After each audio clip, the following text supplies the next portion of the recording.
All right, council, I'll call the November 15th, 2022 meeting of the West Richland City Council to order at 6 p.m. And before we get started, I'll ask Stephanie to read the hybrid meeting ground rules and then call the roll for this evening. All right, thank you. Tonight's meeting will be held in person with a virtual meeting component. If you are participating virtually, please make sure the name shown at the bottom of your video view is the name you would like the mayor to use. You can change this by right-clicking on the three dots in the upper corner of your video view and clicking Rename.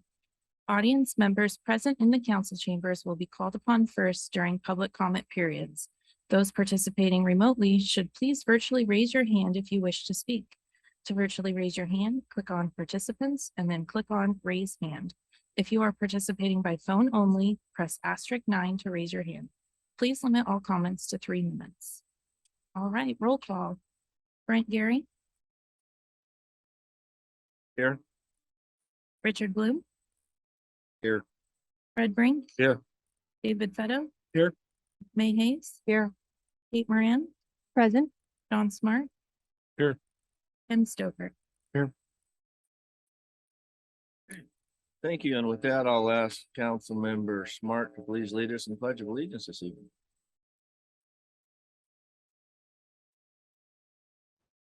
Allegiance to the flag of the United States of America, to the republic for which it stands, one nation under God, indivisible, with liberty and justice for all. Thank you, Council Member. Council, the agenda is before you. May I have a motion to approve the agenda this evening? Mr. Mayor, I move to make an amendment to the agenda. What would that be? I move to remove 8B from the agenda. And that is the adopting the 2023-2024 biannual budget, just from this agenda. We are going to go ahead and go through 8A. Aaron has some presentations, and then I'll give the option of council to make a motion in a second on whether to vote to adopt tonight or not. That's an option council has. It's not something that has to be done this evening. So being there is not going to derail anybody's decision of what they might want to do. We'll leave it up to council to make that decision whether that's going to continue or not. I move to adopt the agenda. Second. Motion a second. All in favor, say aye. Aye. Aye. Opposed, like sign. Motion carried. Thank you. And this evening for presentations, the third quarter financial report is going to be presented by our finance director, Aaron Gwynn. Aaron. All right, thank you, Mayor Gary. Good evening, council, citizens. This evening, I'm presenting the 2022 third quarter financial report. We will start with an overview. There we go. We'll start with an overview and economic update, followed by specific information regarding the general fund and then other funds. So if we could go to slide 3.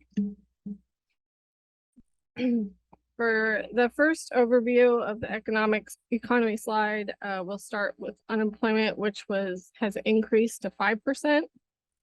And one of the most concerning areas of the economy right now is inflation. We have talked about this for over a year and we'll continue to monitor it. One of the measures used is the Consumer Price Index, or the CPI, which nationally has increased to 8.2% year over year. And the Seattle Metro is higher at 9.0.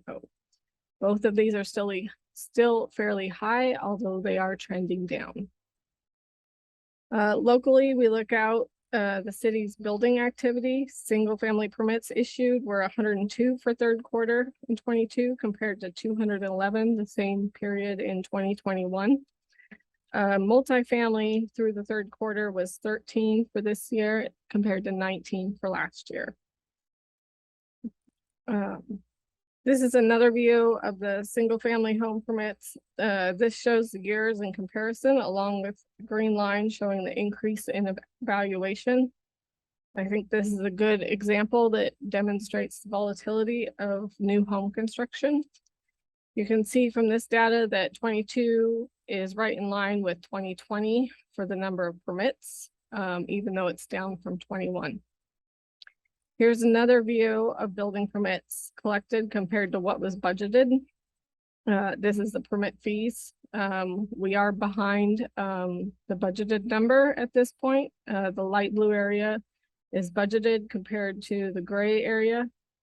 And if you look at the red line there where we should be, I think we're probably back in the July. Now we'll continue to monitor these as we come in coming months and into the next budget cycle. Now we're looking at specific information regarding the general fund. This slide shows where the money comes from in terms of budget. You can see the majority of general fund is in taxes, sales tax, property tax, and utility taxes. Here is another view of the general funds collected. The city collected 6% more revenue in 2022 compared to 2021. The largest contributing factor is the transfer in from the ARPA funds in the amount of 2.77 million, which has been paying to cover the costs of general fund salaries.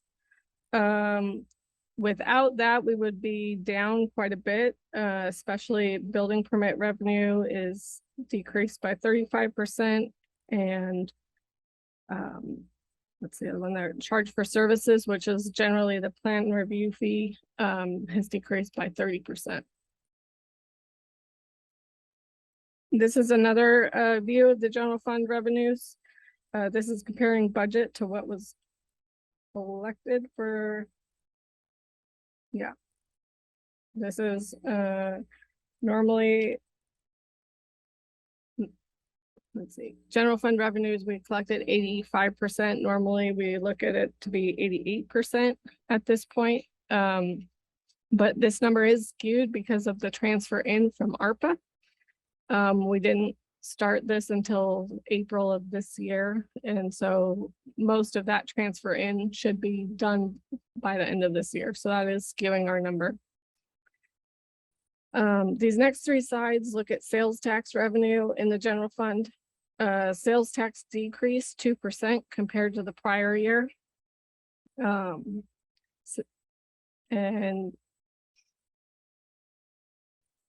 let's see, this is another view, which is comparing the different business sectors. Positive news is that the retail increased by 5%, bringing the total portion to 40%, which is significant. We have been heavy in the construction side, but the construction did see a down of a negative 15%. And all sectors together are that negative 2%. This third sales tax slide is showing compared to what was budgeted. As you can see, we're on track to meet and potentially exceed expected sales tax revenue, even with the decrease in compared to last year. We're still on track for our budget.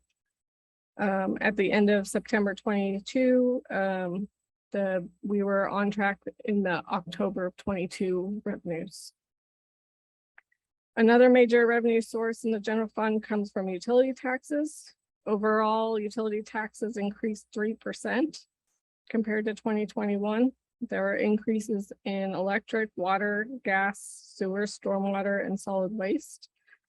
Most of these increases are due to the development and addition of new homes, as well as rate increases.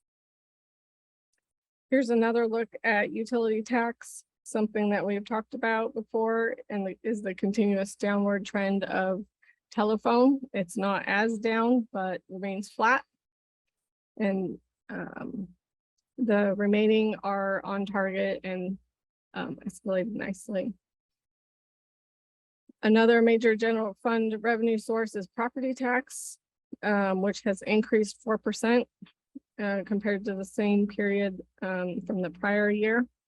The majority of property taxes collected in the second and fourth quarter. So we'll see fourth quarter numbers come in a little bit later. So where does your money go? The majority of expenses in the general fund are for public safety at 44%. This is a big change actually due from the normal. Usually we see that around 50%, but because we have a big project and transfer out for the well 3 project, you can see that 18% for transfer out, which is part of that. Here's another look by departments on where the money goes. Total general fund expenditures were 64% of the budget. We're looking to have 88% or less. And again, the well 3 is skewing this number a bit, but we are on target. So the city has special revenue funds for streets, park impact, criminal justice, and library. This graph displays the major revenue sources for each of those funds. Each fund has a major revenue source increase compared to the exception of park impact fees, which saw a significant decrease. The majority of this is contributed to the development at Red Mountain Heights, which built the 7-acre park instead of collecting the fees. In addition, we've seen a decrease in the building activity, which has a direct correlation with our park impact fees. This is a picture of the special revenue expenditures. For the most part, these remain flat. The street fund saw a slight increase, mostly due to some equipment purchases. This is a look at our capital projects. This is, we did have the new one for this year, which I've talked about a couple times already, which is 321, which is a cooperative way. For net revenues for these project funds, there wasn't a lot of activity. So our police and cooperative way, most of these were from last year. We have seen in Fund 355 and 321. So 355 has projects for State Route 224 and some other grant projects going on in there where we've seen some activity. Revenues for 301 and 302 are from real estate excise tax. We saw a 2% decrease in collection compared to third quarter last year. However, the city has received the total budgeted, surpassed the budgeted amount this year. Revenues for Fund 355 are from traffic impact fees. The city saw a decrease in collection compared to third quarter last year. There are two major differences in this 22 compared to 21. The largest difference was the city collected a large traffic impact fee for the construction of the police facility in 21. And then also the city collected fees for a couple larger multifamily building permits in May and June of this year that were then canceled. And so these fees were refunded. And so then that decreased them. Expenditures for capital project funds for third quarter were minimal for funds 301, 302, and 315. There was quite a bit of activity in Fund 355 for Bowling Range, Keene intersection, the Signal Project, State Route 224 interchange, Paradise Way Phase 4, and some on Keene widening. There's also activity in the 321 fund. These last few slides take a closer look at our utility funds. For revenue, water collections decreased by 5%. The decrease is most likely due to the extremely wet spring, which resulted in less water consumption. We're just over 5,600 water utility counts billed at the end of September.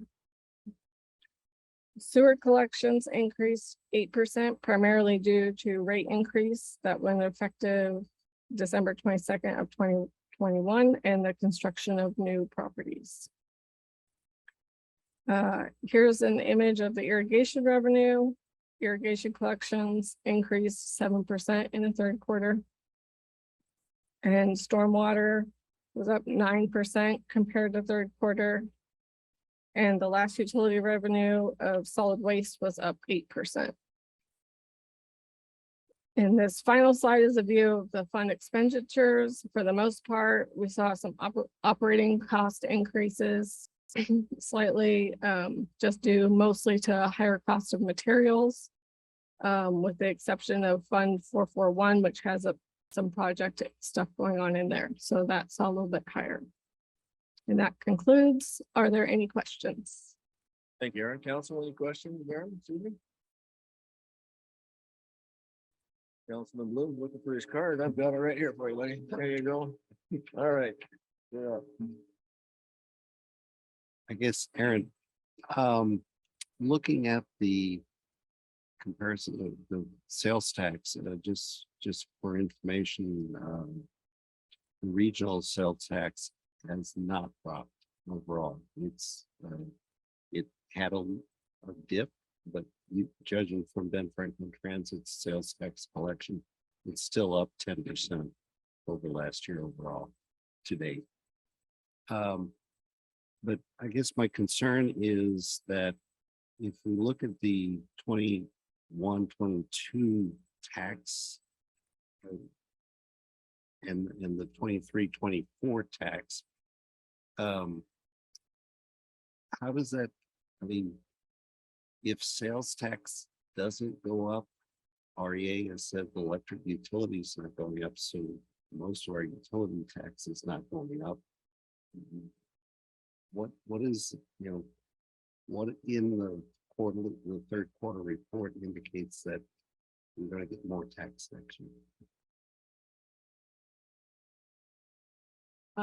That's a good question. Other than looking at history, I mean, that was one of the things. If I compare 21 over 20, for example, I think we had a 27% increase in that 1 year. So even compared, and that's why our budget is still good, because we didn't budget a 27% increase. No one did. No. So I think even compared, it's probably backing off a little bit. That is just a 1 year comparison. And I think in some of the presentations I've done in the past, if I take the past 10 or 12 years of history of sales tax, you do see the ebbs and flows, but I think over the average, the 10-year average was about 12% increase. So I think just like by taking averages, in the, I know this is off topic, but in the 23-24 budget, I believe we projected 3% increase, which is still pretty modest, conservative. We didn't go for the 12%, obviously, but we did. So we're assuming 3% Yes. sales tax increase in from what we budgeted. from what was projected in 2022. So I can't remember what that number is, but it's right in there. So it's, if you looked at that screen that had where we're at on the budget. Out of our actual, what our proposed was. It's what our, True. yeah, and even our, and even what was budgeted is slightly different, because I did go through, when creating that budget, I went through and really analyzed, especially those general fund revenues. Some of them were even projected higher than what was budgeted, or maybe slightly lower than was budgeted, so that you get more of an accurate picture when you're creating that 23-24 budget. Well, I'm impressed that it is now, 40% is retail, which is unique for us for the time. I'm not quite sure who's contributing that, whether it's the auto sales or actual Amazon sales. But I was just that it going down, whereas transit staying 10% up, that still says that we're lagging the rest of the region. Anybody else? Very good. Seeing none. Thank you, Aaron. Much appreciated. And before we move on, I just want to apologize. I didn't recognize Mr. Mike Rio sitting in for Bronson this evening. I saw the name tag down. It reminded me, oh my goodness, I forgot. Thanks for joining us. I appreciate it. With that, we'll move on to the consent agenda, which includes a payment of the bills. Approve the minutes of the regular meeting November 1st, 2022. Motion to authorize the amendment of amendment number 5 to the Bombing Range Keene Road Intersection Projects Engineering Services Contract. Motion to approve an agreement with the Community Action Connections for low income housing water assistance program.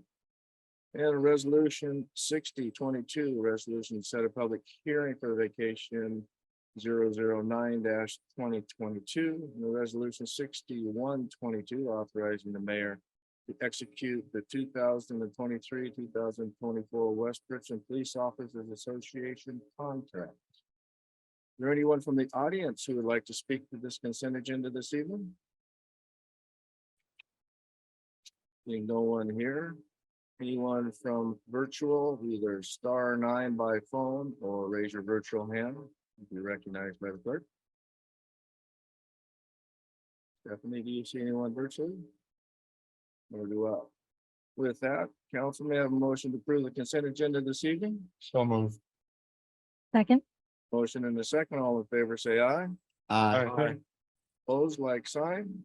Motion carries. Thank you, council. This is the first opportunity for citizen public comment on the agenda this evening for anything that is not on the agenda.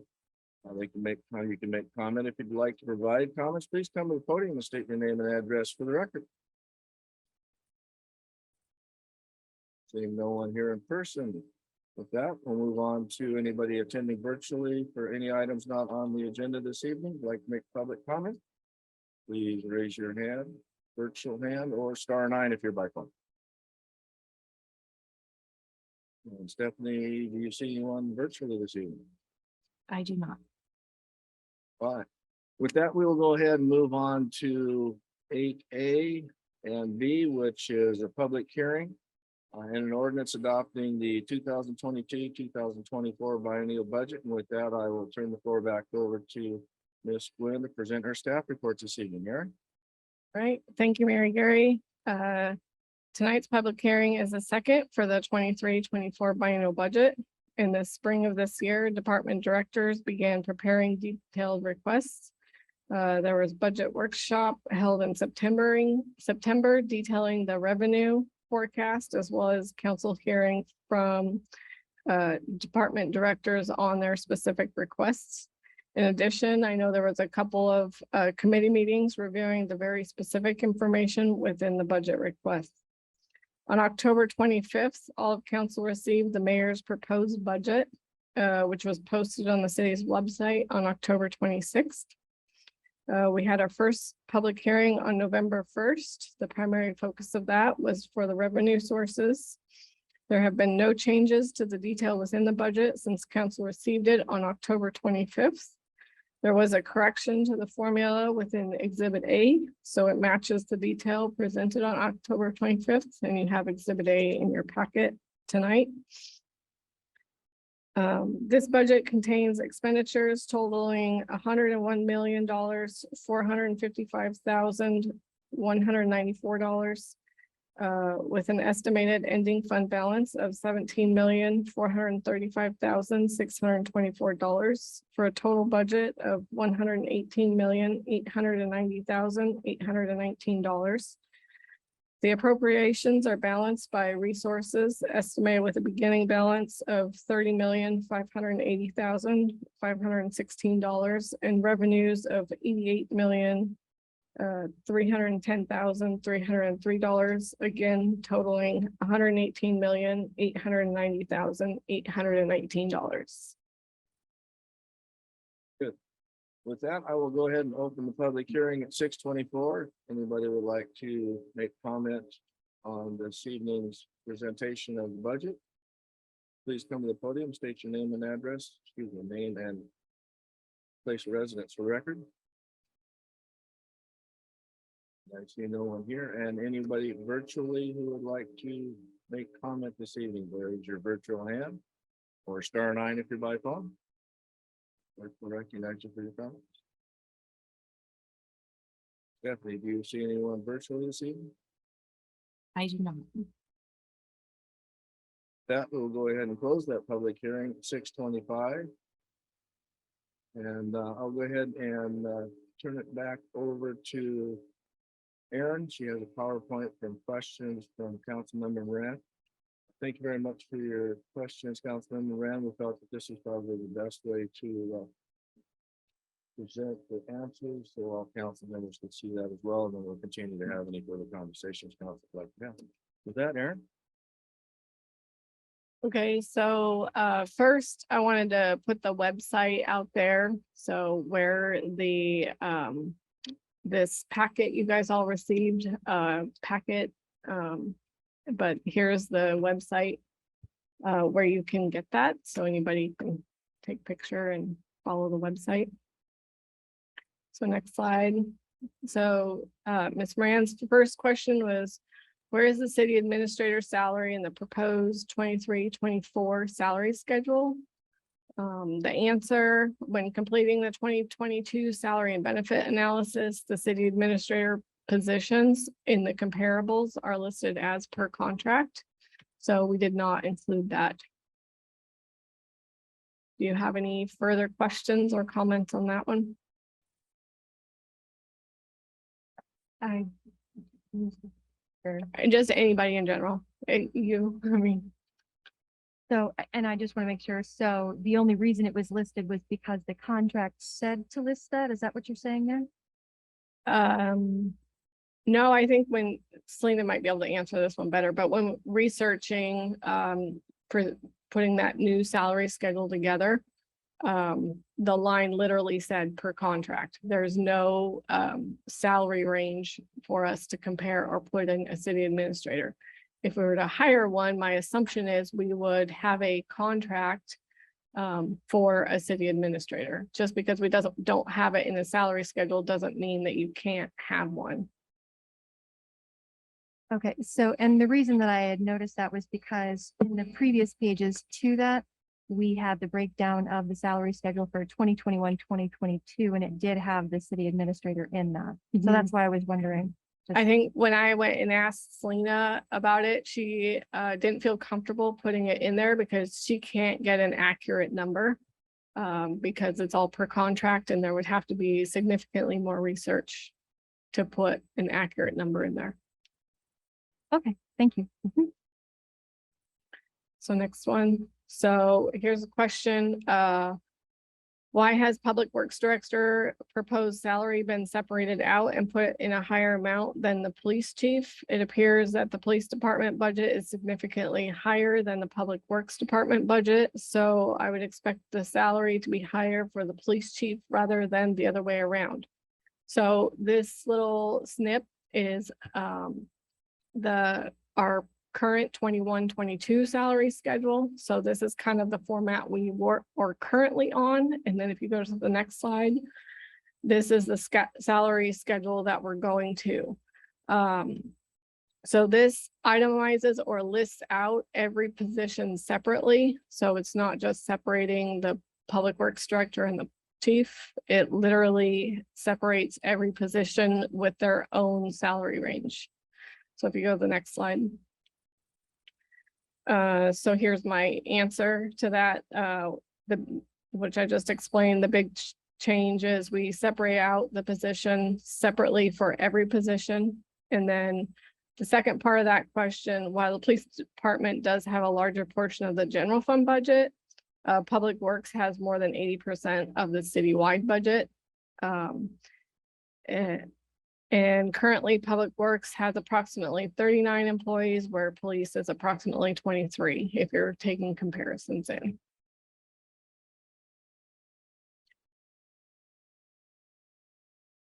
Richard, did you have a question? No, I had a comment A comment. relative to the general, to city administrator salary. Okay. Having recently gone through hiring general manager, we also had a salary a salary range in our salary plan, but it typically doesn't happen. I mean, you go out there and you have to try and see what you can get. And that's really what it comes down to, is when you contracting for an executive.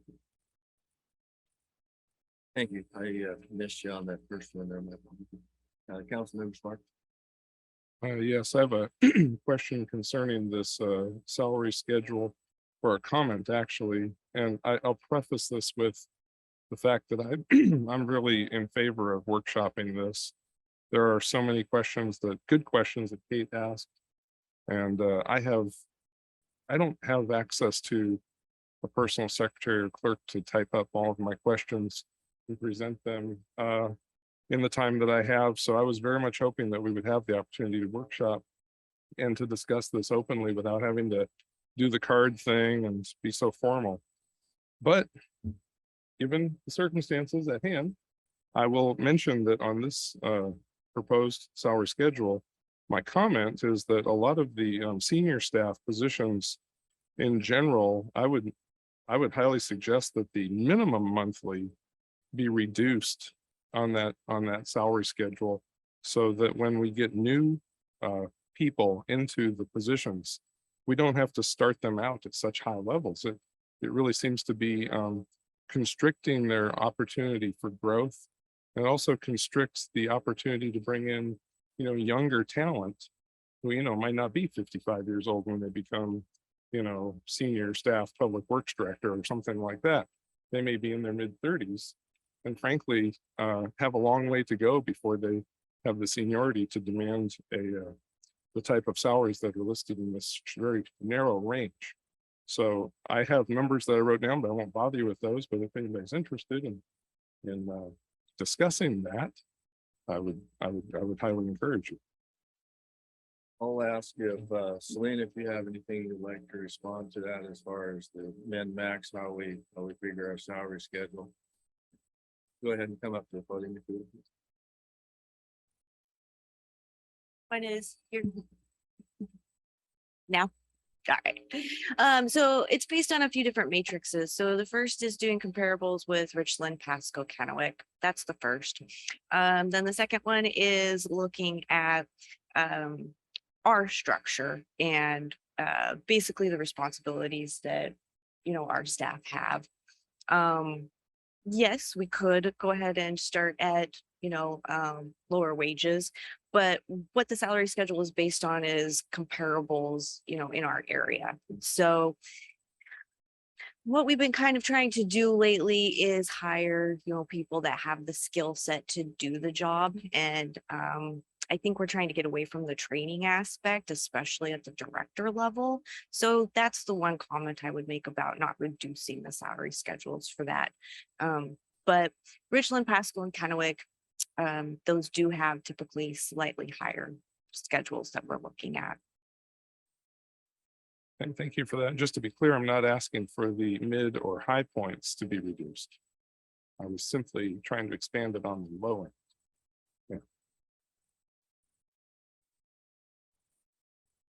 Aaron? Oh, excuse me. Councilmember Moran. Let's see, those two popped up. Just popped up. Sorry, I wasn't sure if That's fine. I was looking that way. So, and the reason specifically that I called this out was because I know that in Pasco, they're currently talking about the city manager, and they have kind of their number on the top of their brain as to what their salary range is. And the salary range for the public works director specifically is right about where they're looking for their city manager. And they're a much bigger city than ours. And I don't know if these numbers are right. I just got an email from one of our constituents that was talking about just comparing to Richland numbers, and I just got it. I have not had a chance to verify whether or not these numbers are correct at all, so I will preface it with that. It looks like for Richland, their city manager for 2021-2022 was 179.7-ish K to 251.5 K. Again, I did not verify that at all. So I'm just really, I understand that we want to make sure that we pay our folks well. Definitely, totally 100% agree. I just want to make sure that we're not going so far as to price ourselves out of labor, if that makes sense. Because if we hire enough people that are getting large amounts, much larger amounts of money, then we might not have the money to pay for the roads, the parks, and everything else that we also need to do. So I'm just hoping that we can find that good healthy medium while still making sure that we can pay our folks a good pay salary. So that's just why I was concerned about that specifically. And also just because of looking at the funds, it just, Mayor Pro Tem Brink? Thank you, Mr. Mayor. I am a little bit. I'm loud enough to talk into. I'm just a little bit concerned. I've been looking at the city's website for the last couple of minutes just to make sure that our public has access, can readily find the city budget. Because I'm concerned anytime that we have a budget of this magnitude or an expense of this magnitude, and we don't have citizen participation at any level. It took me a while to find even the announcement that the public hearing was taking place tonight. It's pretty far down on the first page. I did not find yet the actual budget documents, and I've been looking for several minutes. Now, I won't say that I'm the most adept at navigating the city's page, but it just concerns me that maybe the information is not as readily available to the public, and they may not have the opportunity to review it and perhaps comment on it. So my question is this: what is the timetable that we must meet in order to pass the budget under RCW? So we can continue public hearing day to day until, I believe, December 1st. The budget has to be passed by December 31st, or you cannot spend another dollar or penny in January 1st. All right, so I understand there is no urgency then necessarily to take action tonight. Is that correct? That is Ms. Quinn? absolutely correct. All right. Then my suggestion to my fellow council members, because of this concern, is that we delay action on the ordinance tonight, because I want to make sure that the public has access to this information. I'm not sure they do have it readily available. Is there a way that we can move this to where it's more prominent on the city's webpage? Is that possible or not? But I'll end my comments at this point and yield the floor back to you, Mr. Mayor. Thank you, Mayor Pro Tem Brink. I will go ahead and roll down the line of cards up, and then I'll ask Stephanie to respond to that question of yours, Mayor Pro Tem Brink. Councilmember Bloom? Well, because I was elsewhere and not here at the last meeting, I did not get my hard copy of it. So when I returned and tried to find it, actually, when I put in the search bar budget, I got the web page, which was 2020, 22, 20, 23, 24 budget web page with all the information. And at the bottom was a link to the 22, 20 or 21, 22 budget. I did find it in the finance page eventually, and I shared that with you and Stephanie in an email. Since then, it has been corrected on it's there, the link is there. But I do have concern that it wasn't readily available by just Googling or searching our website. And, I sort of agree. Not that I expect that we're going to get a ton of comments, but I think we could get a ton of criticism from its visibility. And so, since there's no urgency or not action tonight, let's give people another 2 weeks to comment. That doesn't impact us. Transit's doing a much bigger budget, and I don't expect we're going to get a comment on that either. So, and a lot of the details that we're always talk about when we do a budget, I mean, this is which budget is this for us? Bunch of 'em. Uh, you know, we talk back and forth about particular line items, but the real budget, which is in our packet, that one page is what it comes down to, is there's no, those are the control points. There's no other control points other than that we wouldn't approve. So, you know, yes, the salary schedules that are listed in our budget, we have discussed those in our finance committee meetings, understanding what they are. And that people can, you know, city employees may make almost as much as I can make, which is okay. They're retired. And I'm retired. But anyway, no, and so I do suggest we put off making action on the this evening, because especially with the confusion I had. I do believe I'm confident in searching on the website, and I couldn't find it. To be one. So. Councilmember Moran. Thank you. Yes, I will echo what others have said and say that I have a pretty strong confidence in my ability to search the website.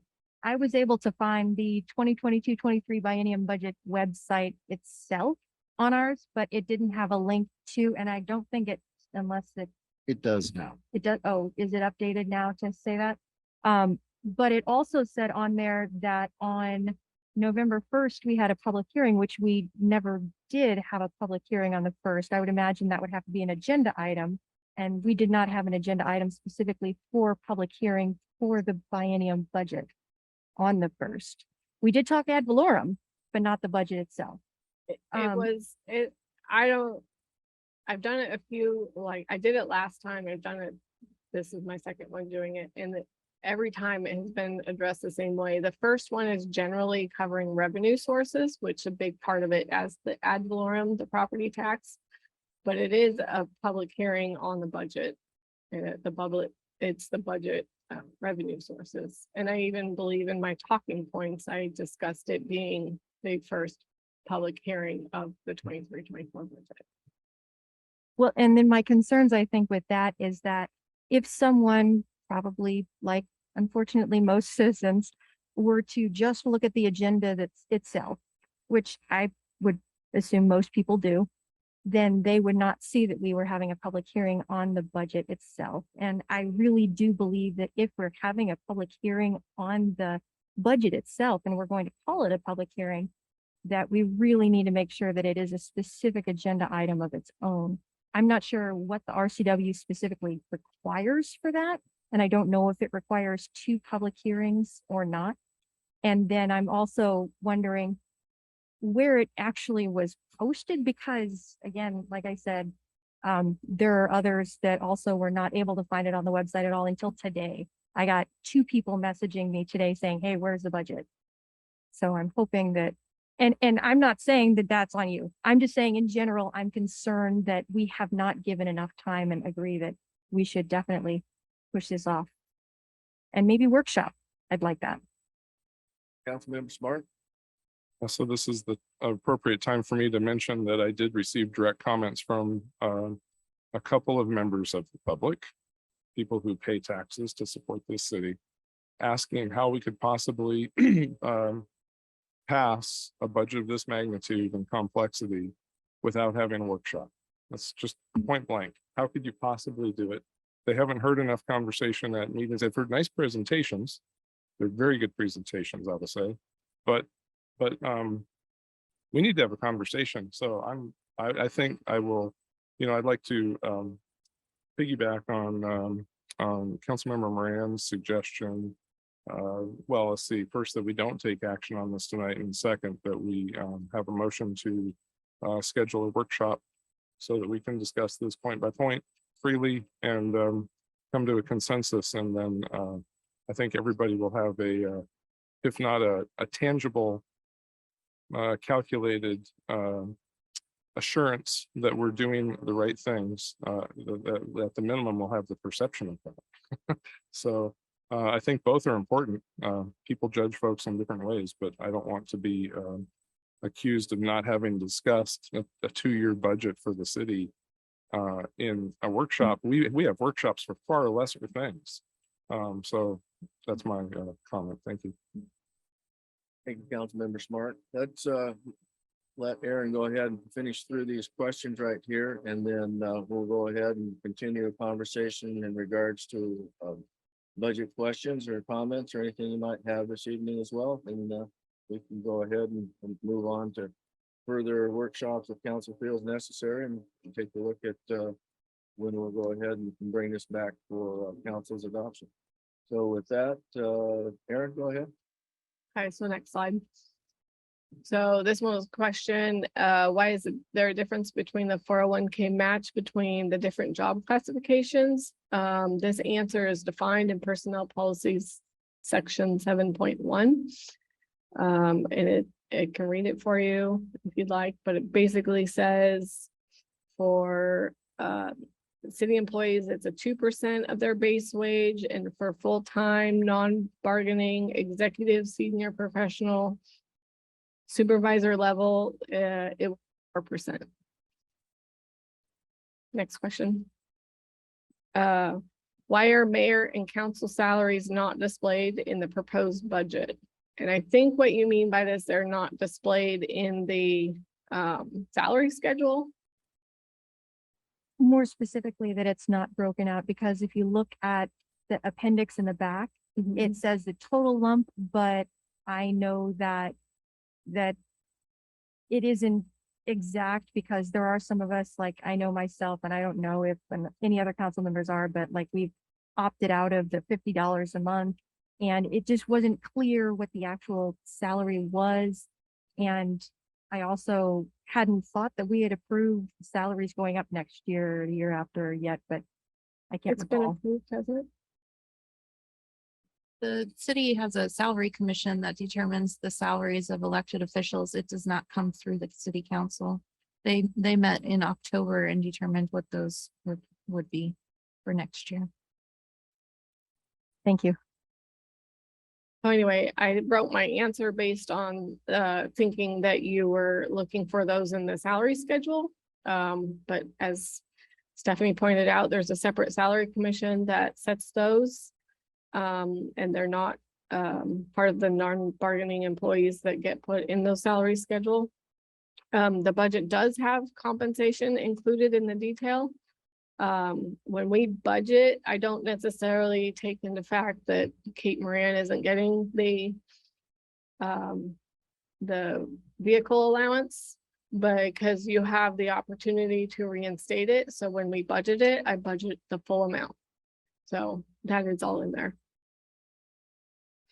So next question. Question, in the budget summary at the back, it lists outline items such as personnel benefits, professional services, communications, travel, miscellaneous training and education for both council and mayor, and then has negative amounts in the indirect cost portions for council, mayor, and several other funds. And by funds, I assume you mean divisions, which is more on the department wide. Can I explain those and why direct costs negative? So if you go to the next slide, I can kind of give you an image of what we're looking at here. Each one of these lines, so within these lines, it is detailed, or it is summarized on what the salaries are. Benefits would be like taxes, professional services for council or legislative body is usually publication of ordinances for the most part. Travel could be any travel you do to training, which then below is training. And now the negative, so all of these are initially paid in the general fund, but you guys are supporting all funds. So you are supporting the utilities, you are supporting some of our 301, 302 funds. So a few years ago, the auditor changed the way we have to account for this. And they said we actually have to reduce the lines. And then where we used to recognize it as a revenue, now we're reducing the expense. And then 401, 402, and we have a whole allocation method that goes into those funds compensating us for the work of council, the mayor, that those funds receive. Finance is big, payroll, accounts receivable, all of that. There's massive calculations behind those numbers. But that's the gist of it. Next question. This was a very long one, but wasn't really a question, but basically what you're getting to here is you're kind of comparing 21, 22 to what 23 and 24 was, and you're kind of pointing out, well, there's differences in that summary page. So if you go to the next slide, so this is what you're referring to, and if you look at finance, for example, let's see, where are we? You can see like our total in 21, 22 projected was 597. And for 23, 24, it's 880, 959. So you're like, what's the difference? Well, you really can't get into seeing the difference until you go into the detail, which is in the next slide. Here's a picture of finances detail for you to kind of give you an idea, because from that, you can look into this and say, well, are the employees getting paid more? You know, what's going up significantly? And especially finance, you'll notice there was something significant we're trying to change here, and that is we started direct billing a lot of our utility billing people into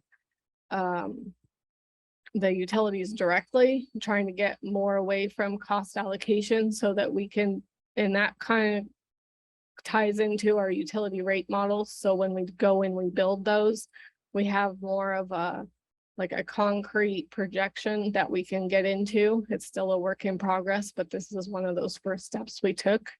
But you can see in here, like some of those costs went down, and there's a reason, but our indirect costs went down pretty significantly in this case, which is the big reason for the jump, because that negative number is smaller, that we're not pushing as much into the utilities because we're trying to get it direct billed. So really, your answer to that question is they're all different. You have to start looking into the detail. And if you want any sit down time with me, I'd be happy to go over. A lot of this is a lot of information. So next question. It seems odd that $20,000 worth of leadership training for council was deferred, since the amount is merely a drop in the bucket compared to other items, and it could be said that this training is important and to continued governance of the city. Why is the small amount deferred? I could probably let the mayor answer this one, but I think there were several small one-time items that were deferred.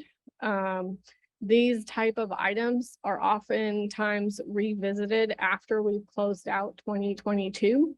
And usually there's a carryover balance from unspent monies. And if you recall previous years, usually in March, April, we'll come back to you with a budget amendment that says, hey, here's some additional carryover. Here's some items we'd really like to put back in, especially these smaller one-time items are more feasible to do. And so that's where I would say that probably what happened there. I know there was several small things that were removed. Question, are the 23 and 24 amounts included positions or promotions a total amount for the year, or are they a monthly amount? And again, I was assuming you're referring to this chart, and they are annual amounts. Next question. Sorry, what was that? I didn't quite catch. They are annual amounts. So for example, in here you have a accounting technician. The total city cost for 23 would be $841 estimated. And that would be salary and benefit. That's the city's cost to those things. Did you have a question? Yes, real quick. So I did have something that I was questioning on about this. So for instance, in the case here, you have a promotion, accounting manager, finance. That's actually in several different locations on page 2, page 28, well, twice on page 28. Promotions on that one. So I have a finance accounting one, and then I have an accounting manager that's for utilities that you would probably see in the utility funds. Okay, so does that also apply then to another entity? It says a utilities manager, which I found on page 31, 33, and Yes. 35. So that's the another accounting manager, but takes over the utilities division within the finance department. So you see them listed in the funds that they are. So if you see an accounting manager for utilities listed in 401, that amount that you see in 401 is the annual cost of 401. You'll see an amount in 402. That's the annual cost of 402. So if you add all of those up, that is the one position. That position happens to be covered by many different funds. Okay, so in the case of the account manager, we're talking about 2 positions. There's 2 separate positions there. Okay, and then the utilities manager, that would be 1 position because it's Fund 401, 404, 405. So, okay, so maybe we just have 1. So I have 1 in the accounting division, I should say, that's all general fund. And then we have 1 accounting manager that's utilities, that's all in all those various ones.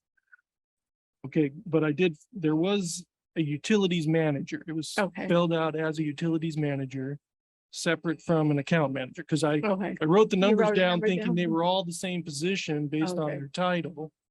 But if you're I'll- telling me the account manager is 2 positions, it is. potentially the utilities manager might be 1 or 2 positions. I'll go through the book and revisit it and answer your question. Okay, but at least Uh-huh. that makes me feel better because, the first account manager was promotion of $9,000 in 2023. But then the next 2, I mean, when you added all 3 of them up, it was over 15,000, almost $16,000. And I was like, wow, that's quite a promotion. No, I know I have 2 separate accounting managers in finance specifically. And that's okay, because I mean, the utilities manager, when you added them up, it was only 2321 for Okay. 2020, year 2023. So it may all be the same person. I mean, $117 for Fund 402. That seemed- sounds about right. Mhm. It's a pretty small amount.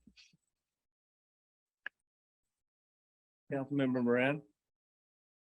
Thank you. Yes, I was just wondering, when I was looking at these, I had thought that was the case, but then I was looking at, for instance, on page 3, the third page 3, the one that talks about budget requests, general fund, it has let's just look at the engineering department, public works engineering.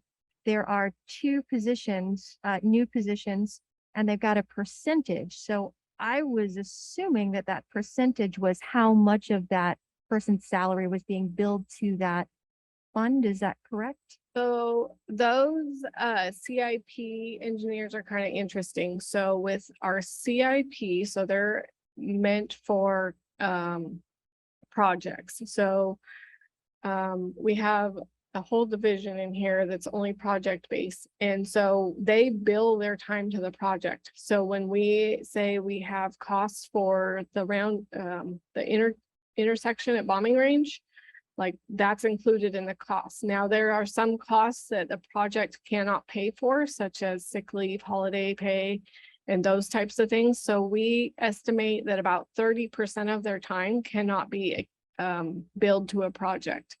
And then that is picked up by the various funds as a whole.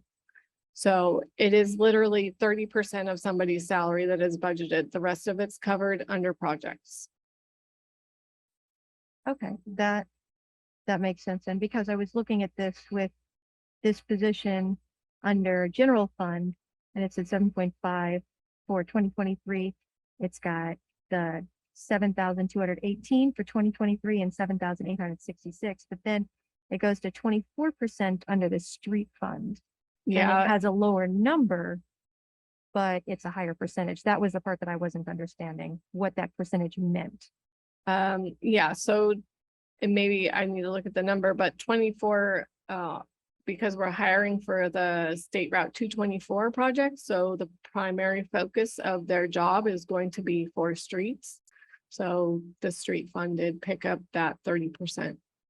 Right, but the 24% for 2023, the amount that it has for annual then is 5,783. But for the general fund, where it looks like it's just 7.5%, it's got 7,218. So it's got $1,500 more annually when it's a lower percentage. That was what I wasn't understanding. I'll have to look at that specifically, so I'll get back Thank to you. So we can roll with the next one. Is $50,000 enough for a complete major comp plan update when the original ask was 300,000? The answer is no. The major comprehensive update deadline is in year 2026. The 50,000 allows the community development department to start the process with a consultant in the fourth quarter of 2024. So, next question. Why are we paying for improvements to the Raceway property when we're already giving them a discount on what they would pay for the rent due to them being in charge of any improvements to the property? And I assume that you were referring to this little chart I have where it says Raceway irrigation improvements. Yes, there are actually two separate spots where it has improvements, and I'm pretty sure it's both for irrigation. Correct. So this is for the irrigation well. So I think Roscoe was calling it well number 12, located at the Raceway property. This is irrigation water that serves the Alexander Farm property, Benton REA, West Richland Police Station, and the Raceway property. So it's not necessarily just, it's not the race property per se. It's the well owned by the city and operated by the city. Next, what are the $29,002 of expenditure costs in the finance total rows for Fund 003? The answer for that is the purpose of this fund is for abatement of property as needed. The city has not utilized this fund for a few years, but we continue to carry over the budget year to year. So it's there to address any issues that may arise. The other cost that we do have some small costs in there every year, and that's for the bank fees because we have the balance invested. So we have to pay some of the fees that from the investments. Is that the $2? Okay. Thank you. Why is there such a major dip in ending fund balance for street fund? The answer for this is this has been an increasing issue in the past years. The major funding sources for streets is state shared motor vehicle fuel tax. This funding source has remained flat, but the cost of street maintenance continues to grow. The general fund has had substantial transfers to the street fund in the past few biennium to balance each current 2-year period. So you'll notice, I know off the top of my head, 21-22 had a $540,000 transfer, and I can't remember the number that was final in this one. It's over 600,000 just to balance it out for the 2 years. But it is an ongoing issue, and I think this was one of the topics that needs some definite future discussion. Can the Tourism Promotion Fund 106 be used to help create or update the economic plan? The funding source of this fund is hotel motel tax, which must be used for tourism promotion, acquisition of tourism related facilities, or operation of tourism related facilities. So no, I do not believe it could be unless your economic, probably not for an economic plan. So why are we forecasting? Why is the forecast going negative for the criminal justice 105? The detail can be seen in the sheets in the appendix. I have that in the next slide for you. If I was to review this and be looking about midway down, you'll see the machinery and equipment for vehicles. This is the plan we put, and we put in to lease the vehicles. Now we have plenty in there to do the lease of how many do we lease? 6 vehicles that we are currently leasing, but I did put a program in here so that eventually all 16 patrol cars would be on a lease. I put that in this fund to show what it would do. There's no obligation to go with that, but I did want to present it and show what it does. The other significant item, if you go down to the next page, because 105 is pretty big. But you'll see the transfer out to general fund. It grows pretty steadily there. That's for that covers 3 officers.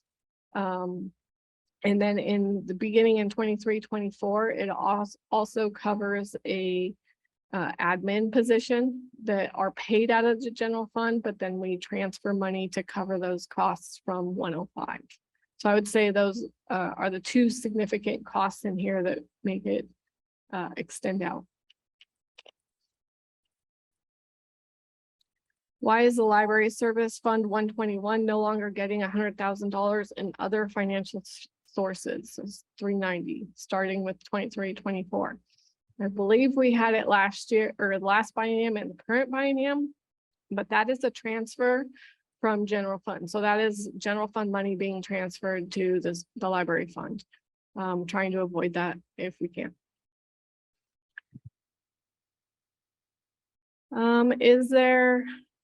Is the $24,635,760 originally budgeted in REIT 1-301 and then moved to 23-24 proposed the Red Mountain Transit Improvement Project? The answer is yes. Next question.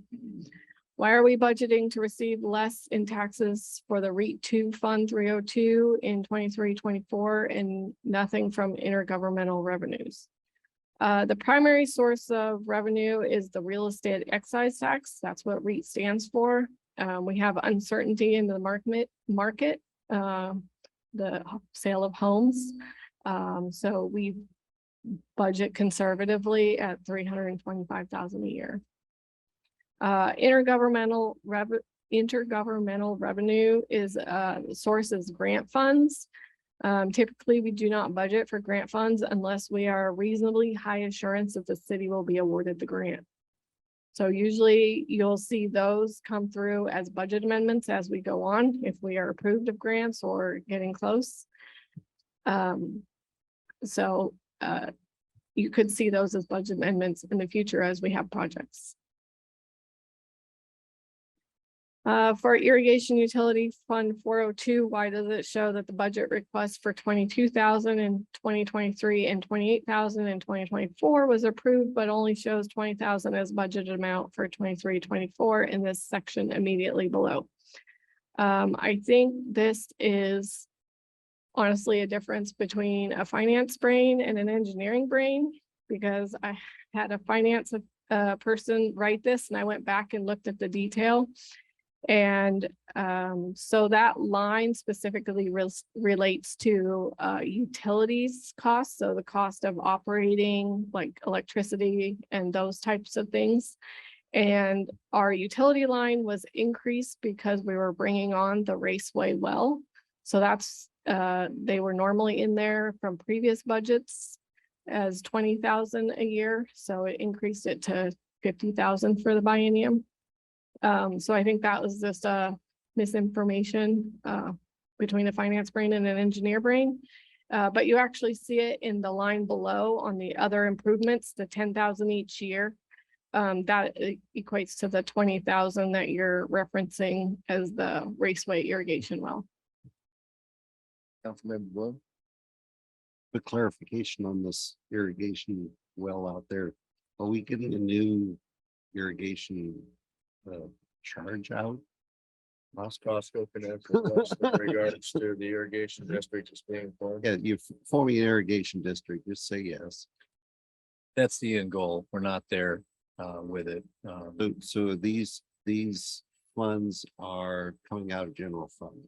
That's a question for Aaron. The big chunk is, yes, 300,000. So would the irrigation district repay the general fund for what they invested? That's the ultimate goal, is to go through, and the expenditure's got to come out of the general fund to do it. There's not a utility to charge it, but we've already made that well that at the raceway, additional source of withdrawal for some other water rights so that we can do that. That was the first step. We've got some pump testing, some other things that we need to do an analysis on to turn it in, but it's just like we have at Luann, Brotherhood, or their Flat Top. We're looking to create something very similar. Thank you. Done. Next question. Why would the Stormwater Utilities Fund 404 need a mow trailer replacement? Why wouldn't that come out of Public Works or some other fund? First, the Stormwater Utility is a Public Works fund. And a mow trailer was requested because the storm swales and other stormwater properties around the city need to be maintained. So I know, for example, the one heading down bombing range with the pretty trees, that's a stormwater property. So we do have maintenance that needs to be done. Next. With our Stormwater Utility Fund 404 and Solid Waste Fund 405 going negative for their ending fund balances in 27 and 28 forecast, are we planning to do a rate study? Make sure it doesn't start a sharp decline in 23, 24 for stormwater and solid waste. The answer is yes. This has been brought up as one of our budget challenges. The rate models are still undergoing the rate study and update. We expect to have these the first half of 2023 for review. Next. What is the WSP, which stands for a water system plan consultant in the Water System Development Fund, and that will cost 100,000 in 2023, and this SSP, which is Sewer System Plan Consultant in the Sewer Development Fund, that will cost 50,000 in both 23 and 24. Why are we budgeting more for these than the major comprehensive plan updates? The answer is both of these plans have been worked on for multiple years. This is an ongoing and an integral part of the 26 major comprehensive plan update and need to be completed in order for them to be included in the 2026 comp plan. Next. Do any of the water or sewage revenue funds account for latecomer fees? My answer is the city does not currently have any latecomer agreements. So did you have an alternative meaning to that question? Well, I had thought that we did, for instance, where I'm at, there is sewage that was installed along the south of Grant, going from South 54th. So you're talking about the local improvement, the LIDs that are there for sewer, correct? Not entirely, because I personally didn't have to pay for it because I wasn't connecting to the sewer, but I was told if I were to connect within a certain time frame that I would have to pay however much it would cost to connect to that. From what I understand, it was a couple years ago, but that's what I thought it had said, and I thought that that was something considered a latecomer fee. So I'd have to check it. They have 10 years, some have 15 year. We'll have to pull that out to see. We get if that one's still active, whatever that connection charge is, I believe we get a 5% admin fee if somebody connects, but I couldn't tell you last time somebody connected off of that one, and it may be the years blend together, so I'd have to look to see if that one's already expired, but I know which one you're talking about, the pressure sewer line that runs east-west to the west there, so Yes, I'll work with Aaron to look at that. excellent. And I'm wondering then maybe if latecomers agreements is something that when we're looking at alternative funding, for, I know that we probably couldn't do it for anything that's currently here, but for future construction, I don't know what the effect would be of including latecomer agreements for those and the ability to provide us more revenue to pay for these things. Kate, I think you're misunderstanding what a latecomer agreement is. So, when somebody connects to our water sewer system, they're paying a connection charge that pays for that capital. Latecomers agreements are, say, a developer on this side of the building has to extend a water line from where you're at all the way out there to serve their development. There's a whole bunch of people in between that can connect to that line. What they do is do a latecomer agreement so that these people in between can pay their fair share, and that those funds are collected by the city and paid to the developer, prorated share. All we collect is a small admin fee for city staff time managing it. So it's not a way to pay for capital improvements for the city or to make money. It's more of a reimbursement for management of it. Okay, I had thought that it was slightly different. I thought that I thought it would have been the city creating these improvements, like for instance, the improvements out by SR 224. So that if people were to come in, then they would be able to help pay for the development for getting all of those upgrades to things. That's what I was asking about. Yeah, no, the water and sewer connection fee is your buy-in to the system, and latecomers are for make sure everybody pays their fair share when a developer puts those infrastructure in. Next question. Are the Water and Sewer System Development Fund 441 and 442 projects for the State Route 224 just for improvements that cross under State Route 224, or are they additional improvements? These are for the water and sewer improvements that go along with the State Route 224 project. And this is the best practice, so the city does not have to go tear up a new road when a line needs to be replaced. Next. I think that was it. Thank you. Aaron, thanks for working that up. I appreciate it. Before I ask Stephanie her question in regards to the website and the location of where they can find the budget, I just want to point out to council that I presented the mayor's proposed budget October 25th. And at that time, Aaron asked that if anybody had any questions, to please give her comments so she can prepare answers such as she did for Kate's questions. What we usually do in a case like that is when we get a number of questions from one council member, we'll share the response of the answers with all the council members. And so if I count the days correctly, we go approximately 18 days without any questions to staff in regards to my proposed budget. So therefore, we continue to build agendas as we move forward with adopting a budget. And then Saturday, 11th hour before a Tuesday meeting, we receive questions. It's a little difficult for staff to respond in a timely manner, in an organized manner, if we don't have any questions or concerns that are brought forth to us. Therefore, it's not apparent that there is a necessity for any workshops or conversations because nobody's brought forth any questions. So I just wanted to clarify that. 18 days, and here we are. So it's a little frustrating for staff as we don't work day to day. You know, we've got to look many days out for agendas and public notices and things in that order. And there again, 18 days, we don't get any questions. So we assume everything is understood and going along well. The questions that Kate brought up, that's great. I appreciate that. And we can do that with anybody at any time. You know, just 18 days later, and now we have questions and want workshops and have all these things come up. A little frustrating. Stephanie, would you go ahead and make comment in regards to the location of where the budget can be found and the city website? Sure. So on our website, about midway through the homepage, there's a city calendar. And adjacent to that is where all of our public notices are placed. That is part of a resolution that was adopted by council as one of our official notice locations. And so that the public hearing notice for both the one that was on November 1st and then the one for tonight was published in that location, as well as posted in our front lobby and at the library.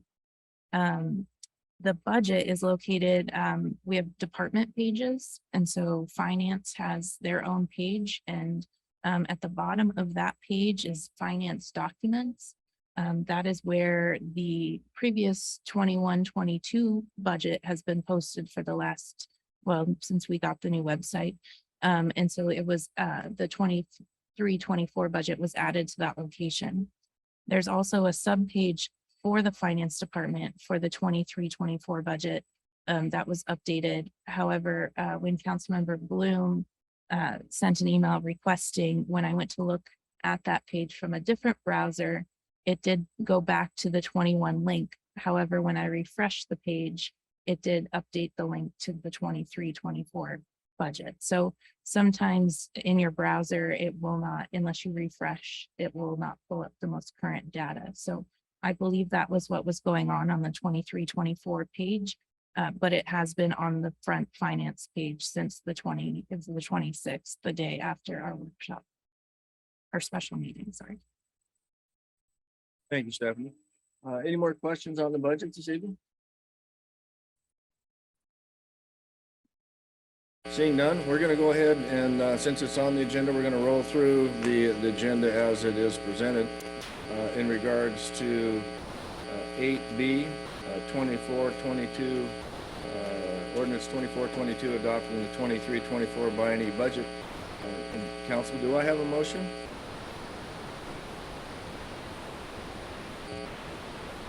I do not have a motion. That we'll go ahead, it does die at that point in time, no motion or a second. So then the next question is, if we are looking to have further conversation, we can either do it in a half-day session workshop, or you can have your questions sent to Aaron as we requested in the past, and we can address them and get them back all out to council, and have the next scheduled meeting, which is the 6th of, I'm looking at gotta get my right calendar up here, 6th of December. So, council, let's have a discussion in regards to what your flavor is. Obviously, we're running into the Thanksgiving holidays. The 22nd is a Tuesday. I don't know if we have staff here, if they're all on vacation with forced leave that they have to take or else they'll lose it. Then the 29th, I'm at an international conference in New Orleans with the Intergovernmental Conference. Then that rolls us over to obviously the December 6th meeting. So staff, what, Aaron, are you around on the 22nd? Are you on vacation, aren't you? I'm in town, but I am, yes, required to be on vacation. Mr. Mayor, will you consider a motion to table ordinance 24-22 until the December meeting? Yes. And then, go ahead. I so make that motion. Second. Motion and a second to table till the December 6th meeting, ordinance 22 or 24-22, the biennial budget adoption. And I also have a quick, Motion and second, yeah, and then we'll have a question. Aaron, go ahead. I just said, if you want to do another public hearing, it will have to be done before December 1st. If you wanted a workshop, it just can be before December 6th. But if you want an actual public hearing, it needs to be before December 1st. Councilmember Smart. Yes, I'll just make a comment here that the presumption on these processes that are being proposed is that nothing that council does to input or ask questions about this budget will precipitate a change in the budget. Okay, and the problem with that is that if perchance one of us happen to have the discussion or together we discuss the necessity for a change, then I believe that that's when you need to have a public hearing about that new revised budget. And so, you know, schedule aside and our incredible delinquency aside for not wanting to type in as many questions. I'm really impressed that Kate did that, but I purposefully did not put my 40 questions in because that would be truly unfair, really, for anybody, even if you had a week. I don't think it's the appropriate forum. So I'm really advocating for someday of a week between now and December 6th or December the 15th, whatever the date might be, that we have a workshop. And then let's pray that we don't actually change the budget so that we don't have to have another two public hearings, if I understand the rules correctly, but maybe I don't. Maybe this public hearing, maybe the last two public hearings we've had are sufficient, even if we do a change. That's a question and a comment put together. So I'm okay with, December 6th. I don't see how we're going to get a chance to discuss it as a group between now and then. So I'm okay with putting off the vote. Matter of fact, I encourage that, of course, but I'd also like to have the opportunity to have a workshop between them. It doesn't have to be long. And I don't think anything, what I would point out is that Kate had a lot of questions. I've got some questions. They number in tens or dozens but what that means is really that there's several hundred lines of budget that we generally agree with. Okay, so it's not terrible. It's just an open forum to discuss that. And I find that as a council, the benefit of having the council to represent our citizens is that we get to talk amongst each other and springboard off of each other's concerns and thoughts to come up with the best solution. And this process, as nice as it is, and like I said before, as good as the presentations have been, hasn't accommodated that.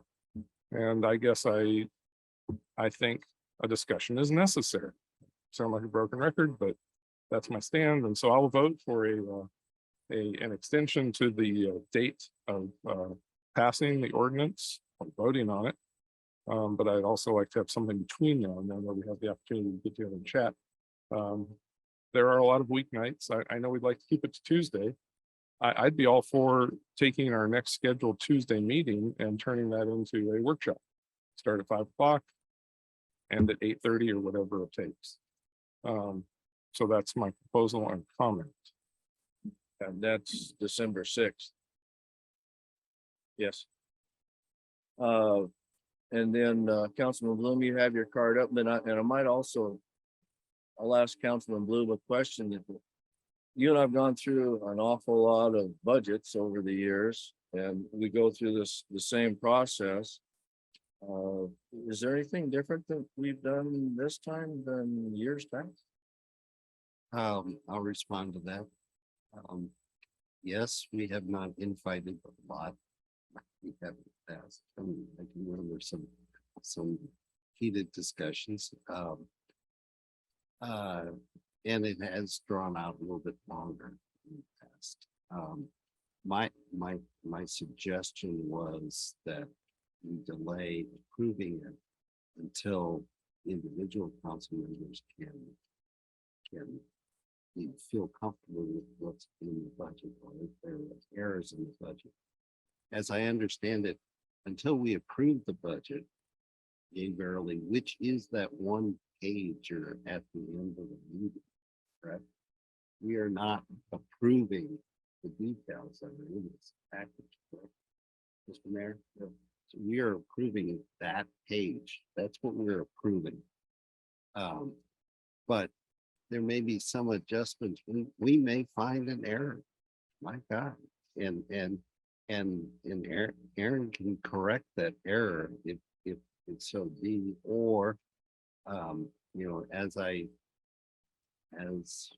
suggested earlier, I'm a little skeptical about the projection of sales tax. That gives us a couple more weeks to mull that over a little bit. Maybe we'll lower that projection, but we can always do that in a budget amendment coming up. I mean, the budget is fluid. It's not fixed in stone, but it's important, Mr. Mayor, that council members feel comfortable that they can look at it. Sure, understood. So I think agree. after this discussion, which we haven't had any discussions, it gives them 2 more weeks thereabouts to look it over. And that hence my concern, that my comment in regards to it's almost 3 weeks and we had crickets. So that's where it's a little frustrating for us.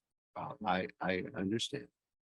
But my personal situation has been, I couldn't find it, but that's okay. But that's I'm just saying that's my reason for suggesting. Councilmember Moran? Thank you. So first, I really want to reiterate the very first part of the email that I sent you, Aaron, and that is that staff has done an amazing job in putting this paperwork together. I am not an accountant. I am not a finance person. I really tried the first 2 years on council when I was on a finance committee, and it was really hard because that's just not my jam. But it took me a lot longer than it might somebody that is financially minded, but definitely what was put in here and the way that it was put in here helped me a whole lot more than just seeing rows of numbers like I might have seen it elsewhere. So thank you very much. And please tell your staff, thank you very much for the hard work that they all put into this, because it is gorgeous. Flaws or anything, it's gorgeous. Thank you. I Sorry, go ahead. And I first want to make sure that I understand your comments. So you had said that even though we are currently talking about a motion to move this to the 6th, we would still have to have a separate public hearing prior to the 1st. Is that what you're saying? Yes, if you feel it's necessary to have another public hearing, it would need to be before December 1st. Okay, so then I'm wondering if before we go too much further into any comments, maybe we should instead consider dropping this motion and having a different motion specifically for the public hearing to be on the 29th, I guess, on a Tuesday or any day before the 21st, which sounds like it might be within the RCW requirements. And I'm not sure if council's asking for another public hearing or not. Then that's not what Councilmember Smart's intentions were. I believe his intentions were just to have more of an open dialogue amongst themselves, which I'm going to ask you to go ahead and continue on with the questions you might have this evening. So Aaron could make notes, you can listen to the meeting minutes and also be able to provide answers and that's the nicest thing about having questions asked prior to, you can get a neat reasonable answer. For example, Councilmember Stoker's question, she would have to get back to him in regards to the question he just asked. So that's, we're here for an open dialogue tonight. We can continue to have that. So with that, I'll move on to Mayor Pro Tem Brink. Are you done? Okay. No, thank you. So then, that being said, then I will say that I strongly believe that we really should have, and I think that submitting the questions is good. It took a long time, and let me tell you, I definitely did not start late in the evening. I started probably at about 7 p.m., even though it was submitted at 1:30 a.m. technically. We got a lunch break in there. Yeah, well, there was no break. My hands were very tired, but I spent a significant amount of hours and hours and hours the entire weekend going over this and trying to find information out just for myself for the RCW. So if there is any chance that we can not only just have the questions sent in email, but I truly think that there is a lot to be said about in-person questions and being able to popcorn and not even needing the answers right then, but being able to hear in real time what the questions are to go, oh, hey, I have a question that relates to that, that would maybe help dig in a little bit deeper so that I can understand it more. And it sounds as if the 22nd probably isn't going to be good at all because you're on vacation and we're not going to disrupt that. I'm also on vacation on the 29th, so it doesn't Oh. matter. Are there days you're not on vacation? Oh, That's everybody's pretty well gone. So then, I think the biggest thing is hopefully we'll be able to get people to submit questions, and rather than doing like I did, where I just put all of them in at once because I was realizing, holy crap, there is so little time. I have to put all of them in. Maybe we could put in 2 or 3 at a time, and then we get the answers sent to all of us in a FYI type of way. And then we could have one half day or whatever session, because something that I saw on the Desert Sky Elementary reader board on the way here, the personality trait of the month for November is responsibility. And I think that that really relates to this. This is our responsibility. Every 2 years, RCW says we must do this, and this is the council that does this. So I want to make sure that we are fulfilling our responsibility, but also making sure that we are fully understanding what we're approving when we do it. Mayor Pro Tem Brooke? Thank you, Mr. Mayor. As I stated in my first comment earlier, my primary concern is making sure that our 17,000 citizens in this in the city of West Richland have the opportunity to view the budget, that it is readily available to them, and that they have the opportunity to pose any questions that they have, either to council or to city staff as appropriate. And so therefore, that is the reason why I seconded Mr. Bloom's motion to delay the public hearing for delay the ordinance for 2 weeks in order to just make sure that our citizens have adequate time to pose questions to their representatives or to city staff. And our role as council members, obviously, is to represent the citizens. And so therefore, if we receive questions, we can provide them to city staff. If we have questions ourselves, we can provide them as well. And I think the methodology that we've used in the past, where questions are submitted by email and then the responses are shared with council, has been effective. But I think this will give any citizens that are participating tonight or wish to delve further into it, gives them 2 more weeks to state any questions or concerns they may have. I yield back to you, Mr. Mayor. Thank you, Mayor Pro Tem Brink. I appreciate it. Okay, thank you, council. John? Councilman Smart? I will make a comment. I'm not sure how me asking my 20 questions now will allow us to do things like discuss the first comment that I made on the budget about things like the senior staff salary ranges sort of being high on the scale versus maintaining the high point and considering the lower point. I think the comment that was made about our passing the budget just really is the overall overarching budget, and that we will undoubtedly have opportunity to amend it in the future and adjust it as we always do throughout the 2 years. I appreciate that. However, I also appreciate the fact that countless times in the operation of this city, when there's an argument about, gee, should we really spend this money on this thing? Staff comes back to us and says, oh, you passed it. It was in the budget. Okay, and that's true, which is why I'm particularly concerned about the detail. I'm okay with December 6th passing this, and obviously it sounds like we're not considering a possibility of scheduling a workshop. If that's the case, fine, but you got to give somewhere. You can't just have a detailed budget presented to council with I literally have probably 35 or 40 questions, and I really don't honestly feel like doing this at a council meeting. And I haven't had time. Sorry, not only have chopping trees down that flew apart and fixing my roof from a windstorm, but I have a job that I have to pay attention to and have responsibilities there as well. And I know it's not an excuse, and I'm not saying that I'm trying to get out of my responsibilities of being a council member. I'm saying I'd like to fully express them and have the opportunity to fully exercise the reason we have a council.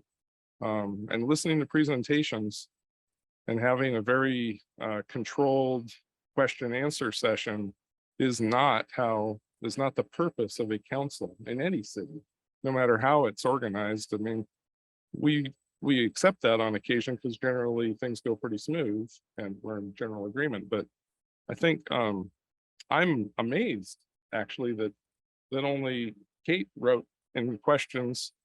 I'm admitting to having some questions, a lot of them. And I think I heard Councilmember Stoker confirm that some of his questions were answered in Kate's. That's not a discussion. So I still advocate for a, let's do a Wednesday night, if we have to. Or let's have a meeting amongst council and have Mayor Pro Tem preside over it if necessary. And if staff can be available, or even some staff, at least we could discuss these things, come to a consensus, decide whether we need to bring them to the directors or not. And I think I made the comment before. It seems I wouldn't want to be, and Councilmember Brink mentioned that we want our citizens to know that we've considered this in detail. And I can't imagine that what they are seeing right now, that anybody would consider that if they've looked at these pages and say, oh yeah, council looked at all of this and they're all satisfied. I don't know, maybe awful coincidental, if that's the case, but so there's a couple points made there.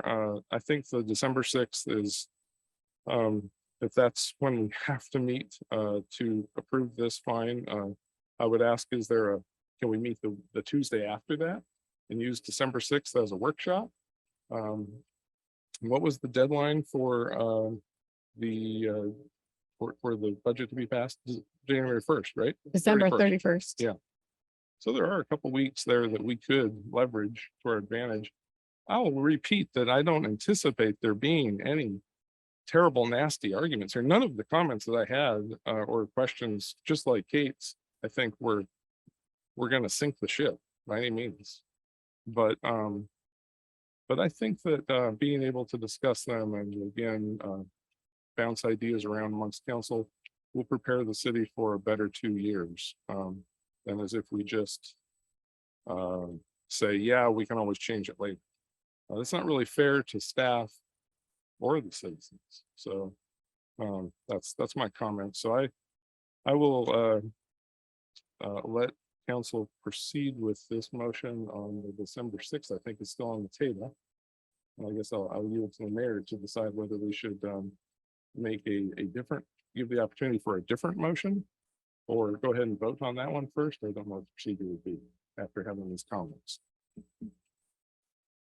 After the discussion council has had, is there any change to the motion? Hearing none from council. Councilman Bloom has to start up. Go ahead, Councilman Bloom. Where, I just want to clarify what is before council and what still needs to come before council. We, in the past, the salary schedule has been presented to council separately and approved separately. So it is not being approved tonight.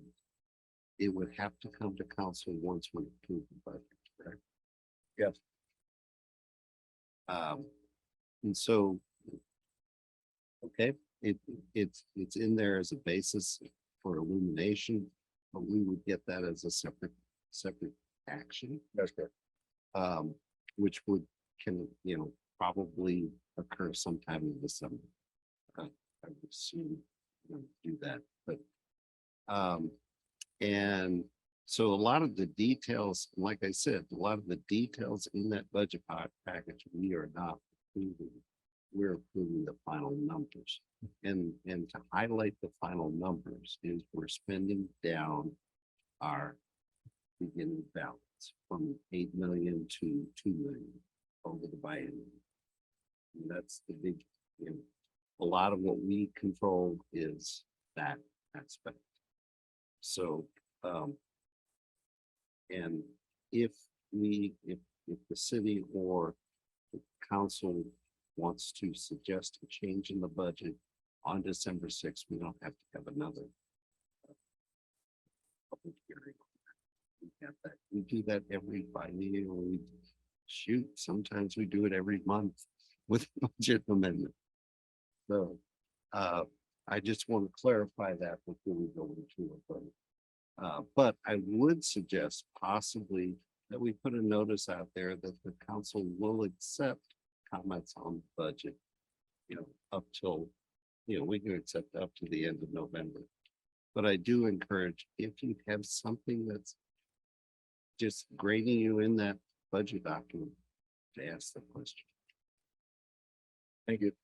And council, I'm gonna go ahead and go from my left to my right in regards to the request of Councilman Smarts.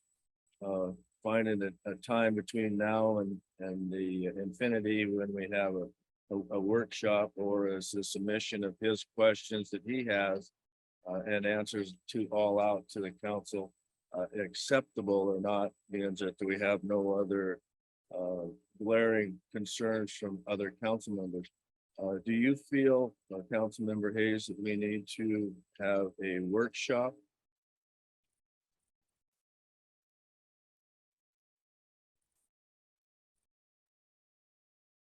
Thank you, Councilmember Moran. Just for a point of clarification, if we're doing this, this would be considered a vote. So should we first vote on the December 6th meeting and then have this as a motion? So that it is a vote, Looking Since for, it's I'm looking for consensus. consensus. but since consensus doesn't exist in Robert's rules, it's an actual vote. Should we have a motion with a vote? Just as clarification, there is, yes, the motion on the floor. And for keeping the minutes, it would be easier for me to finalize this motion and then move on to the next. All right, very good. So with that, I do have a motion and a second to move the adoption of ordinance 24-22 biennial budget to December 6th. All in favor, say aye. Aye. Opposed, like sign. Motion carried. Okay, proper order of minutes taken. Thank you for clarification, Stephanie. I appreciate that. So looking for consensus is all I'm looking for to determine whether I'm gonna cancel Aaron's vacation or not. Your Mayor, Yes, may I suggest that you ask if there is a motion to have a workshop and then take that to vote? that sounds like an excellent suggestion. So with that, I would ask for a motion for a workshop. I'd like to move that we have a workshop on the final budgets between now and December 6th. Second, Second, we'll start roll call vote from my left to right. Councilmember Hayes, yay or nay?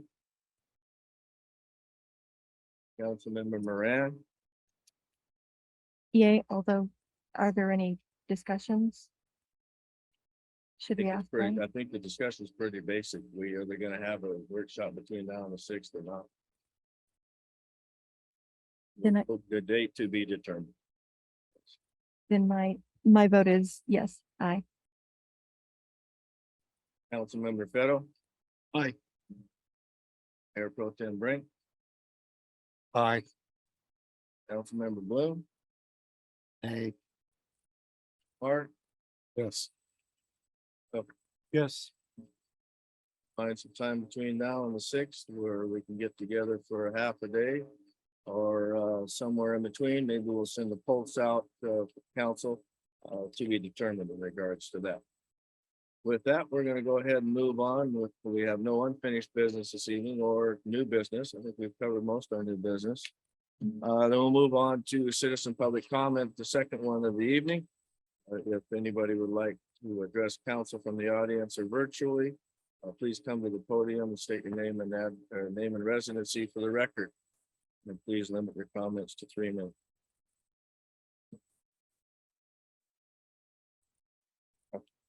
That's why I made the suggestion. My name is Walter Tamasitis. I live on Glenbrook off of Keene Road. In hearing a discussion on the salaries, especially with the police chief, one factor I did not hear was the risk, danger, the hazard in the job. And I think you could, I've been a manager for many years, and you certainly can count budget, you can count people, but you need to take those factors into account: risk, danger, hazard in the job. So I would offer that you look at increasing the chief's pay range because none of the other people, including the ones I'm looking at, face that risk and danger as the chief and his troops do every day in their job. And I believe what you also need to take into account retention, hiring, and morale in that group. Poor morale in the police force is not like the poor morale of an engineer putting in a pipeline. And I also think that West Richland, with all the, you pick up the paper every morning and there's a death or a hazard or somebody killed in Kennewick and Pasco are being overrun. That might be a dramatization, but they certainly have a lot more going on, increasing, let me put it that way. And I really think the city of West Richland should start a phrase of "we fund the police" and have a drumbeat to that, just to show the surrounding cities. You hear all this baloney about defund the police, blah, blah. Why don't we be different and have a phrase of West Richland, we fund the police? So again, I think the chief's salary should be higher. That will cascade down to the troops. And I think it's the most important group you have in this city. Thank you. Less than 3 minutes. Okay. I owe you, man. Thank you, sir. Appreciate it. Anybody else? And anyone from our virtual audience this evening? Raise your virtual hand or star 9 if you're by phone. The knowledge button. Clerk. Stephanie, do you see anyone? I do not. Thank you. Then we'll go ahead and move on to staff council announcements and reports. We'll go ahead and start with staff. We've got Eric's got his card up. Perhaps. So we have a couple of updates I'd like to provide you. The parks plan update is moving its way on through. I've been putting some pressure on our consultant to get some of the final pieces of that document together. So I'm hoping to get that before the council in January for your final review and approval.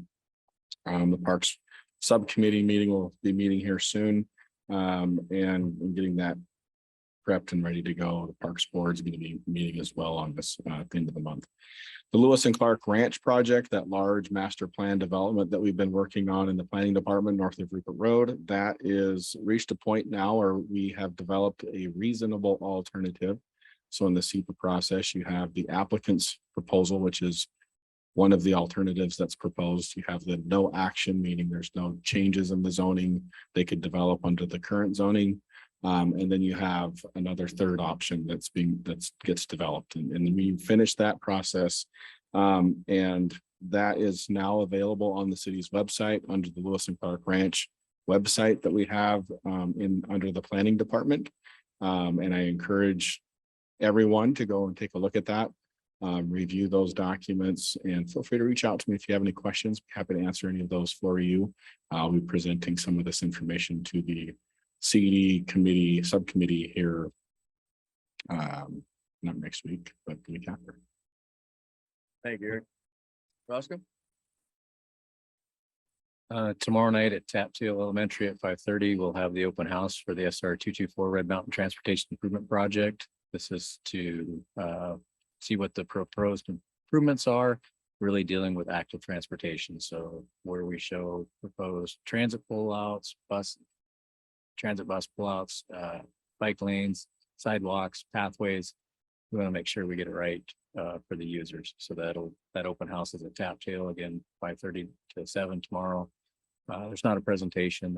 We'll have staff there with some boards and some availability for people to provide comments. I'm sure some of the business will want to know about their access, their parking that's currently out in the road right away, what's going to happen. Not going to have answers on that. We're just at the beginning of the design. But I want to hear their concerns. So we can take their concerns as we move through the design, we can address those. But anyway, hope to have a good turnout tomorrow night. Follow up on that, and I believe I might have seen an email back and forth, but Stephanie, did you post council to find out if anybody was going to show up? I was worried about. I did, and I only heard back from one council member. Okay, perfect. So I won't have to worry about it. Well, very good. Thank you. Appreciate that, Stephanie. Oh, yes, ma'am. Yes, the salary schedule is usually approved after the budget, so that was going to be on the table for the 6th. And yes, I definitely heard you. So I have no problem going back in, making some adjustments and representing that. Have to get her an audience card. Thank you, Selena. Appreciate that. Any council comments this evening? Councilmember Fetto? Thank you, Mr. Mayor. Just quickly, last council meeting I had to attend remotely. And if you are not talking directly to this little black button in front of you, the audience on the other side of the camera cannot hear you. There was a while where Mayor Pro Tem Brake's mic wasn't working, and even as loud as he is, it wasn't coming through the other mic. So just make sure everybody's aware of the people on the other side of the camera. If you're not talking directly to this thing, they can't hear you. Thank you for that. We'll go through a test cycle. We use Mayor Pro Tem Brink for the voice of the Mariners. You could call it from the top of the stand, right? Councilmember Moran. Thank you. First, again, I want to thank staff for all the hard work they do. Please don't think that any questions ever that I submit is because I think that you don't do good work. You do amazing work. Second, sir, I would like to thank you very much for your comments. I think that that is very important to also look at the safety aspect of members of our staff. And I think that it is very important to remember that our officers do face actual danger every day in their jobs. So thank you for that. I would also like to thank the reminder about the fact that what we're approving is just that one page. That's very important for my brain to remember. And other than that, there is the Tri-Cities Mobility Action Group meeting tomorrow virtually. I encourage everyone that can to participate, except for more than 2 other council members besides myself. Don't show up. Just kidding. Let Stephanie know if you will.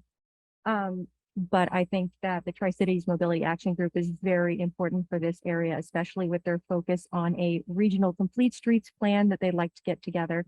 And hopefully Roscoe and Eric will be able to do what we can to hopefully help them see the good things we've been able to do.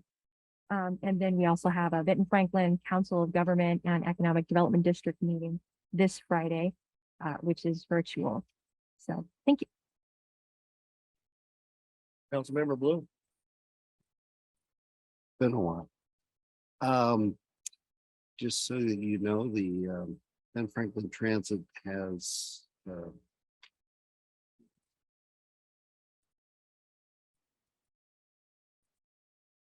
October meeting. We approved purchase of 3 minibuses, which will go into service. There's a lot of consternation about, oh, why are we running these big 40-foot buses around? Why don't we run smaller buses? Well, it comes down to is financially, and the bigger buses are cheaper. But we're going to see how the operating costs go, how well they hold up. So we're starting that. We don't know when they'll come in. It's much like all other procurements. On the other end of the spectrum, we're buying 2 electric buses, which, we're talking hundreds of thousands to a couple million. But we're being forced into that through certain budgetary constraints the federal government is putting upon us. And then we're buying some 35 and 40-foot buses coming in to keep the fleet up. We also have approved the purchase of more minivans. So for those of you out there that wanted to start it on the van pool, they are ordering more minivans. But again, we don't know. Our van fleet was totally depleted over COVID, and we accessed a lot of it because it wasn't being used. Currently, I think we have 2 vans available, type of thing. So our van fleet has been decimated as far as the number of vehicles. Demand is going up tremendously. So we're spending our funds to do that. And shortly they will start construction or demolition of the old transit building down at the Y. And we'll see construction of a new transit building going up. Who knows when that will start again? You'll probably notice that the little Quonset type of building down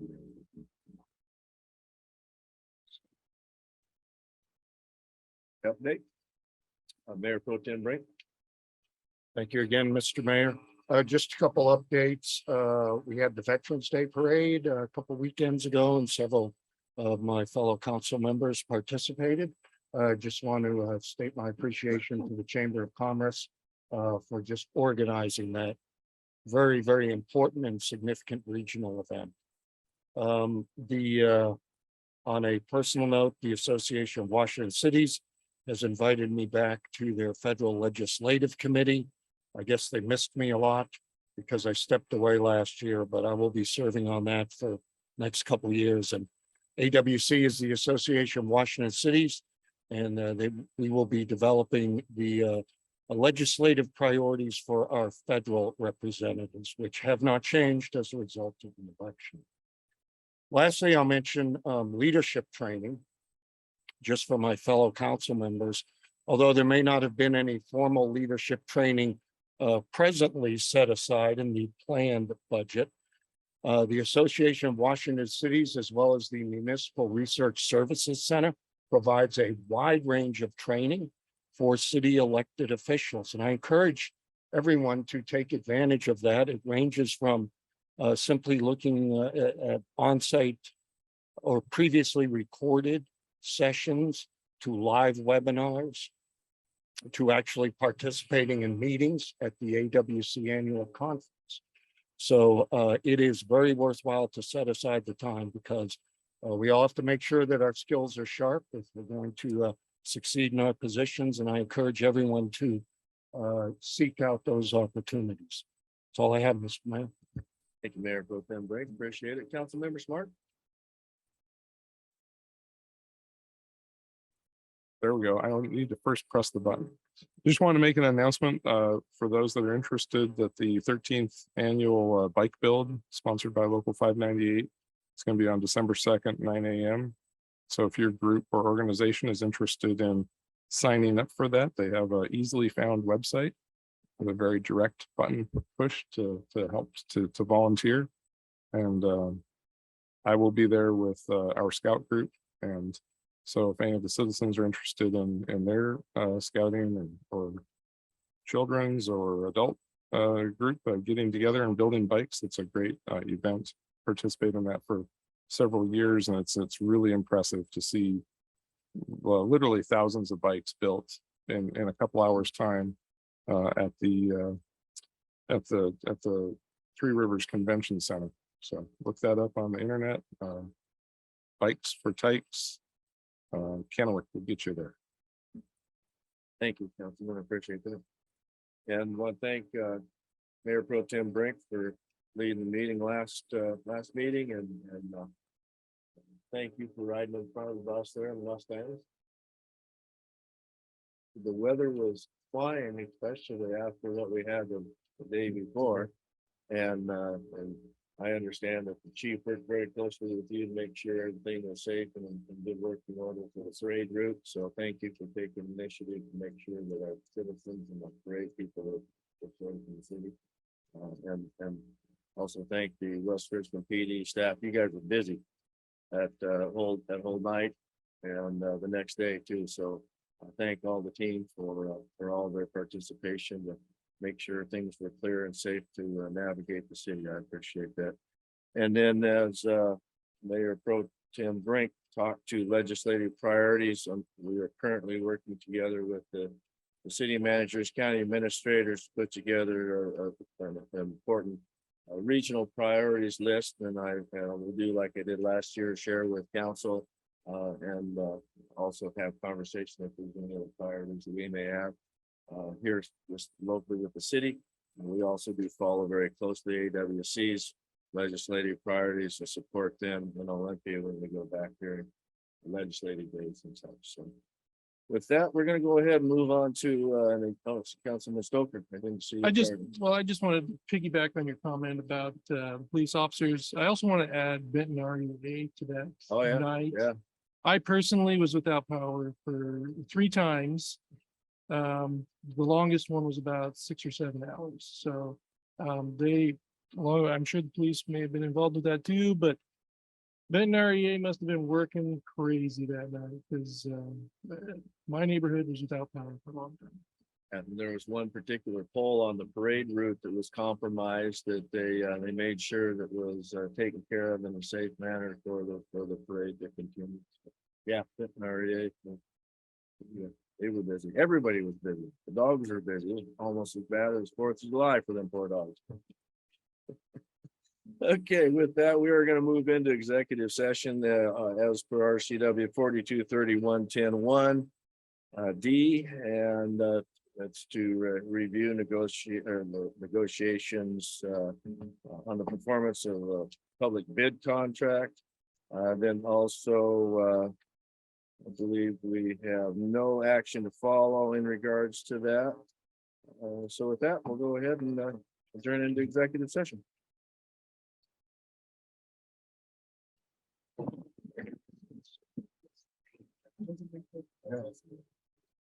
Oh, we're gonna say the clock.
Virtual stuff.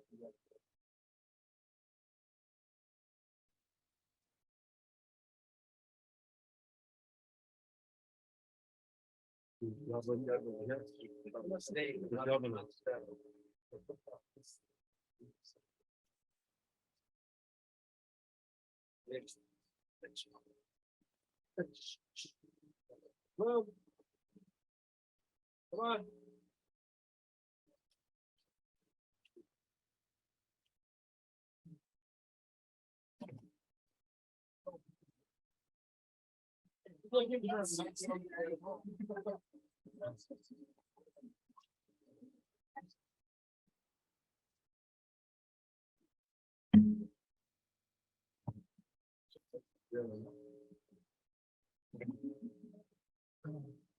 All right, can we do this from the standing position? All right. We adjourn executive session and I hereby adjourn the city council meeting and well, I was just gonna say 9:50. 8:47. Thank you. All right. Yeah.